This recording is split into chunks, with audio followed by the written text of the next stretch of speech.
A little more than 25 years earlier, on the morning of December 12, 1933, hundreds of excited monks had milled around one of the open, stone-floored courtyards of the enormous winter palace, the Potala, their breath visible in the thin air of 12,000 feet. They were there for their annual audience with the 13th Dalai Lama, the 14th's tough, visionary predecessor. But when the maroon-robed monks entered the meeting room, instead of the holy person of the 13th, his compact body and steely gaze, they saw propped on the golden throne an empty robe.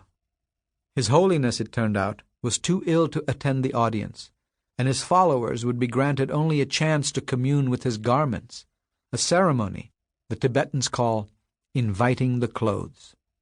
One monk began to weep. Rumors about the 13th's bout with a flu-like illness had been sweeping through Lhasa for days. The monk felt instinctively that His Holiness was not going to live long. 5 days later, his fears came true, and the Dalai Lama passed away from natural causes. The announcement was made by dancers on the roof of the Potala, beating out a somber rhythm on traditional dramaru drums, and by the sight of butter lamps being placed outside, which in Tibet is a symbol of death. The population was grief-stricken, openly crying on the streets of Lhasa. Each Dalai Lama creates an impression of what the institution could be, and the 13th, who'd held the throne for 54 years, had set a high bar. He had been a handsome man with a shaved head, an intense, transfixing gaze, and the flourish of a thin mustache. Far from emitting a Buddha-like serenity, his official portraits reveal a Tibetan prince, one well-versed in the politics of fear and retribution. But he had presided over the nation's entry into at least a sort of independence, and he was beloved. An old saying decrees that whenever two Tibetans get together, there will soon be two political parties. Tibetans are notoriously fond of political intrigue, and at the Potala there were competing loyalties, power struggles, and infighting that sometimes turned lethal. But the 13th had expertly negotiated the dark waters of political life.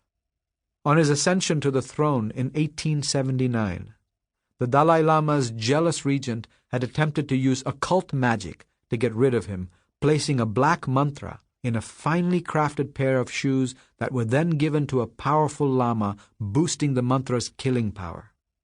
Having escaped the assassination attempt, the 13th had ordered the ambitious regent drowned in an enormous copper vat. It was an example of his frequently ruthless nature, but it was also a fact that one often needed to be very tough to survive in the Potala Palace. The 13th's great mission in his lifetime had been to modernize the country and usher Tibet into the company of independent nations. He believed that the age-old threat from Tibet's ancient adversary, China, would return, more powerful than ever, and that his nation, backward and isolationist in the extreme, would prove to be easy prey for its huge neighbor. But by the time of his death, it was clear that he'd utterly failed in this mission. The leaders of Tibet's great monasteries thought that opening the country to the world would spell the end of their domination and the end of Tibet's role as the keeper of the Dharma. They equated modernity with atheism. Westerners were seen as tendra, enemies of the faith, and enemies of the men and institutions that supported the faith.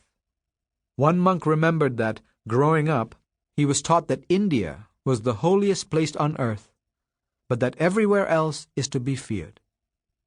It was even permitted to kill intruders rather than let them contaminate Tibet. The 13th dreaded what lay ahead for his country.